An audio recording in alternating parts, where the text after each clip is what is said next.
السلام علیکم پیارے بچوں and welcome to story time.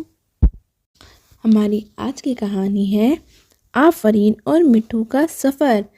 تو چلیے دیکھتے ہیں یہ دونوں کہاں جا رہے ہیں۔ ہماری کہانی پاکستان کے ایک چھوٹے سے گاؤں میں شروع ہوتی ہے۔ آج گاؤں میں ہر طرف سناٹا ہے اور سب لوگ اپنے گھروں میں بند ہیں۔ ایک چھوٹی بچی اپنے کمرے کی کھڑکی سے باہر دیکھتی ہے اور ایک سرد اور اداس آہ کھینچتی ہے۔ سرد اور اداس آہ کا کھینچنے کا مطلب ہے ایسے کرنا۔ اس بچی کا نام آفرین ہے۔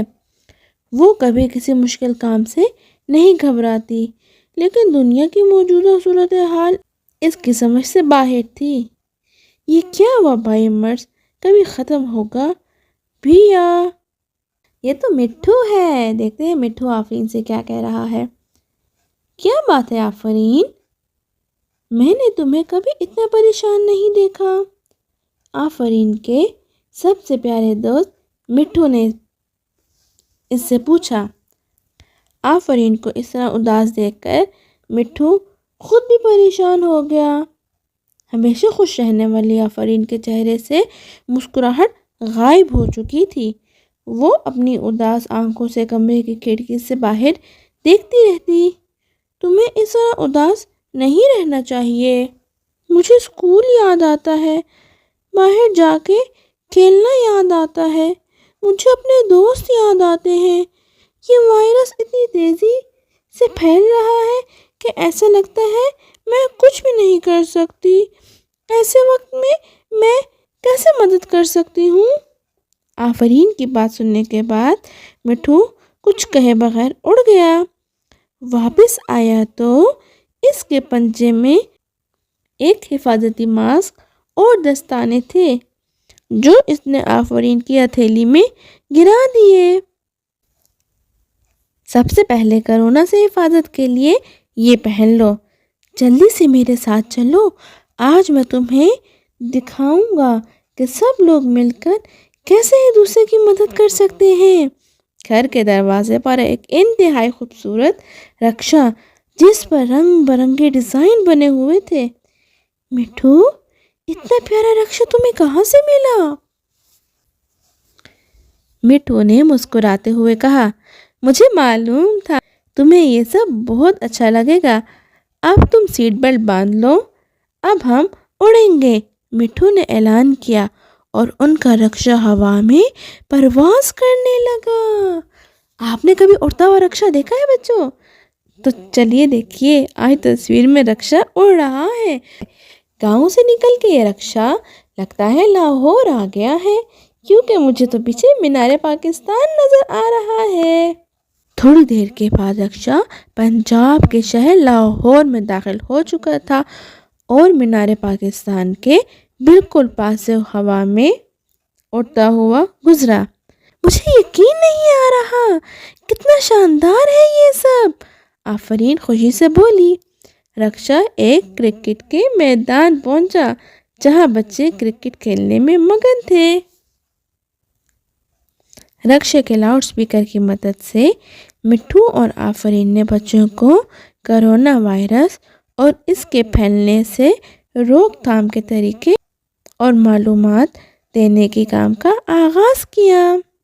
یہ وقت ہم سب کے لیے ایک آزمائش ہے، لیکن اس مشکل وقت میں ہمیں نہ صرف اپنے آپ کو اس وبا سے دور رکھنا ہے بلکہ دوسروں کو بھی اس بیماری کا شکار ہونے سے بچانا ہے۔ اس وبا سے بچنے کے لیے گھر پر رہنا ضروری ہے۔ اگر کسی ضروری کام سے باہر جانا ہو تو دوسروں سے کم از کم 6 فٹ یا 2 میٹر کا فاصلہ رکھیں۔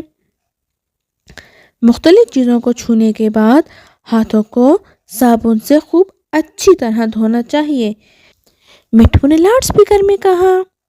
گھر میں بہت سے کھیل کھیلے جا سکتے ہیں، گھر والوں سے مل کر لوڈو، چھپن چھپائی کھیل سکتے ہیں، گھر کے کاموں میں اپنے امی ابو کا ہاتھ بٹایا جا سکتا ہے۔ ان کاموں کو کرنے سے دل بہلا رہے گا اور بوریت نہیں ہوگی۔ آفرین نے بھی کہا۔ دیکھیے، آفرین اور مٹھو لوگوں کو کرونا وائرس سے بچنے کے طریقے بتا رہے ہیں۔ ہم صوبہ سندھ کے اوپر سے گزر رہے ہیں، مٹھو نے کہا۔ آفرین نے نیچے دیکھا تو منظر بدل چکا تھا۔ مجھے یقین نہیں آ رہا کہ ہم موہنجودڑو پہنچ چکے ہیں۔ واقعی یہ قدیم شہر، یہاں کی چیزیں دیکھ کر انسان کو حیرت ہوتی ہے۔ اچانک انہیں ایک چھوٹے بچے کے رونے کی آواز سنائی دی۔ کسی کو ہماری مدد کی ضرورت ہے، مٹھو نے یہ کہتے ہی رکشے کا رخ اس بچے کی آواز کی طرف موڑ دیا۔ رکشا کراچی شہر کے مکان کے باغ میں بیٹھے روتے ہوئے بچے کے قریب لینڈ کر گیا۔ ڈینیل، تم کیوں رو رہے ہو؟ مٹھو نے اس بچے سے پوچھا۔ میں ڈرتا ہوں کہ میرے گھر والوں کو کرونا وائرس نہ ہو جائے۔ میں اپنے ماموں مامی کو بہت یاد کرتا ہوں اور ڈرتا ہوں کہ کہیں وہ بیمار نہ پڑ جائے، لیکن میں نہیں چاہتا کہ میرے گھر والے مجھے اس طرح روتا دیکھیں۔ ڈینیل یہ کہنے کے بعد ہاتھوں میں منہ چھپائے رونے لگا۔ اپنے پیاروں سے دور رہنا مشکل ہے، لیکن ان سے فون پر بات کر سکتے ہو۔ تمہیں اپنے خیالات کا اظہار بغیر کسی خوف کے کرنا چاہیے۔ تمہارے گھر والے جن پر تم بھروسہ کرتے ہو وہ تمہاری بات سنیں گے اور سمجھنے کی کوشش بھی کریں گے، آفرین نے کہا۔ اپنی باتیں اپنے دل میں رکھنے سے کوئی فائدہ نہیں۔ اب میں اپنے پیاروں سے روزانہ رابطہ کروں گا۔ ویسے آپ بچوں ویڈیو کال کے ذریعے بھی تو اپنوں سے رابطہ کر سکتے ہیں نا۔ پشاور آ گیا ہے۔ آفرین اور مٹھو ایک مرتبہ پھر اپنے رکشے میں سوار آسمان میں اڑ رہے تھے۔ پاکستان میں کتنے سارے مختلف لوگ بستے ہیں، آفرین حیرت سے سوچ رہی تھی۔ اب ہم کہاں جا رہے ہیں مٹھو؟ مٹھو نے انٹرکام سسٹم کو استعمال میں لاتے ہوئے پائلٹ کے انداز میں اعلان کیا۔ ہمارے آگے ہے پشاور شہر، وہاں ایک مہاجر کیمپ میں ہم آپ کی ملاقات اپنے ایک بہت خاص شخصیت سے کروائیں گے۔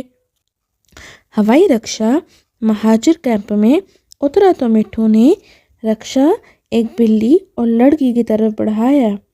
پچھلے ہفتوں سے تمہاری بہادری کی تعریفیں سننے کے بعد ہم تم سے ملنے آئے ہیں، مٹھو نے کہا۔